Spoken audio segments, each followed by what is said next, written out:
Dr. Sarah Chen stared at the rejection letter for the 47th time. Insufficient funding justification. Project deemed too experimental. Application denied. She'd spent 3 years developing a treatment protocol for pediatric brain cancer. 3 years of late nights, failed experiments, and hope that refused to die. But hope doesn't pay for clinical trials, and without funding, her research was just theory on paper while children continued to die. Sarah was 28 years old, one of the youngest pediatric oncologists at Children's Hospital Los Angeles. She'd chosen this specialty for one reason. Her younger sister Emma had died of brain cancer at age 7. Sarah had been 12, old enough to understand that the treatments weren't working, old enough to watch her sister suffer, old enough to make a promise at Emma's bedside. "I'm going to fix this. I'm going to save other kids." 16 years later, Sarah had the knowledge, the dedication, and a treatment approach that early models suggested could triple survival rates for pediatric glioblastoma. What she didn't have was $2 million to fund a clinical trial. Every grant application came back rejected. Too risky, too experimental, too expensive for uncertain outcomes. Sarah worked at the hospital during the day, treating children with the standard protocols that hadn't changed much in 20 years. Protocols that gave families hope, but rarely delivered miracles. At night, she ran simulations, refined her treatment model, and wrote grant applications that went nowhere. One of her patients was 6-year-old Lily Martinez. Lily had been diagnosed with the same type of brain cancer that killed Emma 16 years earlier. Same diagnosis, same grim prognosis, same inadequate treatment options. Lily's parents, Maria and Carlos, had spent their life savings on medical bills. They'd mortgaged their house, borrowed from family, and still faced crushing debt, and none of it was saving their daughter. Sarah treated Lily with the standard protocol, knowing it probably wouldn't work. Knowing that this bright, funny 6-year-old who loved dinosaurs and wanted to be a paleontologist would likely not see her 7th birthday. The helplessness was crushing. One night, after a particularly difficult day where Lily's latest scans showed the tumor growing despite treatment, Sarah broke down in her office. She pulled out her sister Emma's photo, the one she kept in her desk drawer. "I'm sorry," she whispered to the picture. I'm trying so hard, but nobody will listen." Her colleague, Dr. James Morrison, found her there an hour later. "Sarah, you can't save them all. You know that. I could save more if anyone would fund the research. Jim, my protocol works in models. It works in simulations, but I can't prove it works in children without a clinical trial, and I can't run a trial without funding. Have you tried everything? Foundations, private donors, crowdfunding, everything. 47 grant applications, all rejected." Jim hesitated, then said something that seemed absurd. "What about Ellen DeGeneres?" Sarah looked at him like he'd lost his mind. "The talk show host? She funds medical research. She's donated millions to cancer treatment programs, and she loves stories about doctors trying to save kids. Write to her. What's the worst that can happen? Another rejection?" Sarah almost didn't do it. It felt desperate, unprofessional, like a Hail Mary when you're down by 50 points with seconds left. But Jim was right. What did she have to lose except another rejection? That night, Sarah wrote a letter. Not a formal grant application, but a simple, honest explanation. She told Ellen about Emma, about Lily, about 47 rejections, and a treatment that could change pediatric cancer outcomes. She sent it to the Ellen Show's general contact email, not expecting anything. 3 weeks passed. Sarah continued treating Lily with standard protocols that weren't working. The tumor continued growing. Maria and Carlos were running out of options and hope. Sarah felt the familiar helplessness closing in. Then her office phone rang. "Dr. Chen, this is Rachel from the Ellen DeGeneres show. Ellen read your letter personally, and she wants to meet you. Can you come to the studio tomorrow?" Sarah thought it was a prank call. "I'm in the middle of treating patients. I can't just—" "Ellen wants to talk to you about your research. Tomorrow, 2 p.m. We'll send a car. Please, Dr. Chen. Ellen really wants to meet you." Sarah said yes because something in Rachel's voice told her this was real.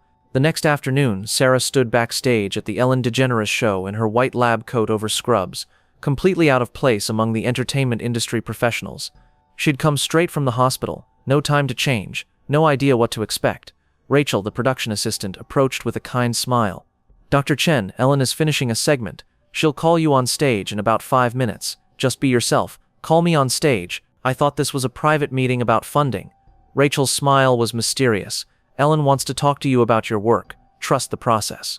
Sarah stood in the wings, watching Ellen interview a celebrity about their new movie. The audience laughed at jokes. Sarah's anxious mind couldn't process. This was a mistake. Ellen DeGeneres was a talk show host, not a medical funding organization. What was she doing here? Then Ellen turned to the audience, and Sarah's world tilted. "We have someone very special backstage today," Ellen said. "She's a doctor, 28 years old, and she's trying to save children's lives in a way that could change cancer treatment forever." The audience applauded politely, unsure what was happening. Dr. Sarah Chen is a pediatric oncologist at Children's Hospital, Los Angeles. When she was 12 years old, her 7-year-old sister Emma died of brain cancer, and Sarah made a promise at Emma's bedside that she would fix this, that she would save other kids. Sarah's hands were shaking. She hadn't told Ellen's team about Emma. That was in her letter, the letter Ellen had actually read. For 3 years, Dr. Chen has been developing a new treatment protocol for pediatric brain cancer. Her research shows it could triple survival rates. Triple. That means kids who would die might live. Families who would lose everything might get to keep their children. Ellen's voice was thick with emotion now. But Dr. Chen can't move forward because she needs $2 million to fund a clinical trial. She's applied for 47 grants. All rejected. Too experimental, they said. Too risky. Too expensive. The audience was completely silent. "Dr. Sarah Chen, will you please come out here?" Sarah walked onto that stage like she was walking through fog. The lights were blinding. Ellen's hand was warm when she shook it. The applause was deafening but felt distant. "Sarah," Ellen said gently, guiding her to the guest chair. "Tell me about your research." Sarah's voice shook. "We're targeting pediatric glioblastoma using a combination of immunotherapy and targeted radiation that—" She stopped herself. This was too technical. "We're using the body's own immune system to fight the cancer cells, while using precision radiation to target what the immune system misses. In models it works, but I need human trials to prove it. And you've been rejected 47 times. 47 grant applications, all denied. The treatment is experimental, which means high risk. Funding organizations want safer bets." Ellen leaned forward. "But if it works, it saves children's lives." "Yes, if it works, we could take pediatric glioblastoma from a 15% 5-year survival rate to 45% or higher. That's hundreds of children every year who could live instead of die." "Tell me about Lily," Ellen said quietly.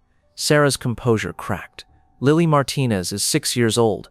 She has the same cancer that killed my sister, same grim diagnosis, same grim prognosis. I'm treating her with standard protocols that probably won't save her, and I have research that might save her, but I can't use it because nobody will fund the trial. What would you say to Lily if she was here right now?" Sarah looked directly at the camera, tears streaming down her face. "I would tell her I'm sorry. I'm sorry that the medicine that might save her life is locked behind funding requirements and bureaucratic risk assessments. I'm sorry that her life is considered too experimental a bet." The studio was dead silent. Ellen wiped her own eyes. "Sarah, I have something to tell you. Lily is here. She's backstage right now with her parents." Sarah's heart stopped. "We flew them here from Los Angeles, and we're going to bring them out because I want Lily to hear what I'm about to say." Maria and Carlos Martinez walked onto the stage carrying Lily, who wore a bright purple dress and a bandana covering her bald head. They looked terrified and confused. Sarah stood up, doctor instinct overriding everything else. She checked Lily's color, her alertness, her breathing. The child should be in the hospital, not a TV studio. "Lily's oncology team cleared her to travel," Ellen said, reading Sarah's concern. "She's okay for today. Better than okay, actually. Because what's about to happen is going to change her life." Ellen turned to face Maria, Carlos, and Lily directly. "The Martinez family has spent everything trying to save their daughter. They've mortgaged their house, borrowed from family, exhausted their savings, and standard treatment isn't working." Maria was crying. Carlos held Lily tighter. "But Dr. Chen has research that might save Lily, research that needs funding to become reality. So here's what we're going to do." Ellen pulled out an envelope. "Sarah, this is a check for $2 million. $1 million is from the Ellen DeGeneres Wildlife Fund, which is expanding to include medical research. $1 million is from Shutterfly and our other sponsors who heard about your work and wanted to help. This funds your clinical trial." Sarah collapsed into her chair. $2 million, 3 years of work, 47 rejections, and Ellen DeGeneres had just solved it in 3 weeks. But Ellen wasn't finished. "Maria and Carlos, you've spent everything trying to save your daughter. That ends today. We're paying off your mortgage. We're clearing your medical debt, all of it, because families shouldn't go bankrupt trying to save their children." Maria's legs gave out. Carlos caught her, both of them sobbing while holding their daughter. "And Lily." Ellen knelt down to the 6-year-old's eye level. "Dr. Sarah is going to use this money to try a new treatment that might help you get better. Not a promise, sweetheart, but a chance. A real chance. Lily, 6 years old and fighting brain cancer, looked at Sarah with complete trust. "Are you going to fix me like you wanted to fix Emma?" The entire studio broke. 300 people crying for a child who understood more than children should have to understand. Sarah knelt beside Ellen and Lily. "I'm going to try my absolute hardest. That's a promise." The audience stood. Not polite applause, but a thunderous recognition of something profound. A doctor given the tools to save lives. A family given hope. A child given a chance. After the cameras stopped rolling, Ellen took Sarah aside backstage. "I read every grant rejection you received. Do you know what they all said?" Sarah shook her head. "They said your research was too promising to risk on a small trial. They wanted you to think bigger, but bigger requires more funding than you were requesting. So they rejected you, hoping someone else would fund the larger vision." "That's insane. That's bureaucracy. But here's what's going to happen now. You're going to run your trial. It's going to work. And then those same organizations that rejected you are going to fund the larger trials because you'll have proven the concept. Sometimes you just need someone to believe in you first." The clinical trial began 4 months later. 20 children enrolled, including Lily Martinez. Sarah's protocol combined immunotherapy with precision radiation, targeting the cancer while preserving healthy brain tissue. The trial was rigorous, closely monitored, and represented 3 years of Sarah's life becoming reality. The results came in stages: 3 months, tumor shrinkage in 18 of 20 patients; 6 months, complete remission in 12 patients; 1 year, 15 of 20 children cancer-free; 5-year follow-up, 13 of 20 children still in remission, including Lily Martinez.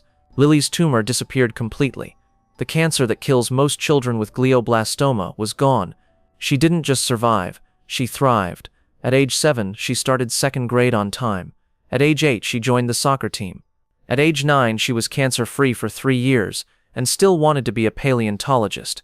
But the impact went far beyond Lily. Sarah's trial results caught the attention of the National Cancer Institute. They funded a Phase 3 trial with 200 children across 15 hospitals. That trial confirmed Sarah's results. Survival rates for pediatric glioblastoma tripled. What had been a death sentence became a treatable condition. 3 years after her Ellen show appearance, Dr. Sarah Chen was invited back. This time she brought data, charts showing survival rates, statistics proving her treatment worked, and Lily, now 9 years old, healthy and thriving. "Sarah, do you remember what you said the first time you were here?" Ellen asked. "You said you were sorry that medicine that might save Lily was locked away." "I remember. Are you still sorry?" Sarah looked at Lily, cancer-free and grinning. "No, now I'm grateful. Grateful you believed in my research when 47 organizations didn't. Grateful Lily got a chance to live. Grateful that other children now have better odds." Ellen turned to the audience. "Dr. Chen's treatment protocol is now standard care at 70 hospitals nationwide. Survival rates for pediatric glioblastoma have increased from 15% to 48%. That's hundreds of children every year who get to grow up because Sarah kept a promise to her sister." The audience erupted, but Ellen held up her hand. "There's one more thing. Sarah, you've spent 4 years focused on this one cancer, but there are other pediatric cancers that need innovative researchers, so we're establishing the Emma Chen Research Fellowship in your sister's name. Every year we're funding one promising pediatric cancer researcher with $2 million. No bureaucracy, no 47 applications, just one researcher with a good idea getting the funding to prove it works." Sarah couldn't speak. She looked at Emma's photo that she'd brought with her, the same photo from her desk drawer. Her sister had been dead for 20 years, but her legacy was going to save lives for generations. Today, 7 years after Ellen handed Sarah that envelope, the treatment protocol has saved over 1,200 children. Lily Martinez is 13 years old, cancer-free for 7 years, and yes, she still wants to be a paleontologist. She volunteers at Children's Hospital Los Angeles, visiting kids in oncology, wearing Dr. Chen's old white coat that Sarah gave her. The Emma Chen Research Fellowship has funded 14 pediatric cancer researchers. 3 new treatments have emerged from that funding. 2 are in clinical trials. 1 is already showing promising results for pediatric leukemia. Dr. Sarah Chen is now Director of Pediatric Oncology Research at Children's Hospital Los Angeles. She still treats patients, still runs clinical trials, still writes grant applications. But now, organizations that rejected her 47 times call her for advice. The researcher they deemed too risky became the standard they aspire to reach. Sarah keeps Ellen's check framed in her office. Not the money, but the actual check. Ellen signed it personally with a note. "For Emma. For Lily. For every child who deserves a chance." Next to it hangs a child's drawing. Lily drew it when she was 7, 1 year cancer-free. It shows a doctor with a cape, a TV host with purple clothes, and a little girl with hair growing back. The caption, in crayon: "The day the superheroes saved me." Ellen DeGeneres never called herself a superhero. She just saw a doctor trying to save children, and removed the obstacle in her way. $2 million that funded a trial that proved a treatment that became standard care that saved over 1,000 lives and counting. The 47th grant rejection letter still exists too. Sarah keeps it as a reminder that sometimes the right answer is the one everyone else is too afraid to give, and sometimes it takes someone from outside the system to see what the system misses. Lily Martinez will graduate high school in 5 years. She'll go to college, study paleontology, and live the life her cancer tried to steal. And every year on the anniversary of her diagnosis, she'll visit Dr. Sarah Chen, and they'll look at that framed check together. Not because of the money, because of what the money represented. The moment when someone chose to believe that a child's life was worth the risk. The moment when hope became research, became treatment, became cure. Sarah kept her promise to Emma, but she couldn't have done it alone. It took a talk show host willing to fund experimental research. It took parents who never gave up. It took a 6-year-old who fought with everything she had. It took a community that believed children's lives were worth the gamble. Medicine changed that day. Not because the science was new, but because someone finally funded the science to prove it worked. Ellen DeGeneres didn't discover the treatment. She just opened the door that 47 other organizations had locked. And behind that door were children who got to live, families who got to stay together, researchers who got to prove that impossible is just another word for not yet funded. That's the story of how Ellen's secret gift changed medicine forever. Not the money itself, but the belief that some risks are worth taking, some researchers deserve a chance, and some children's lives are worth betting everything on.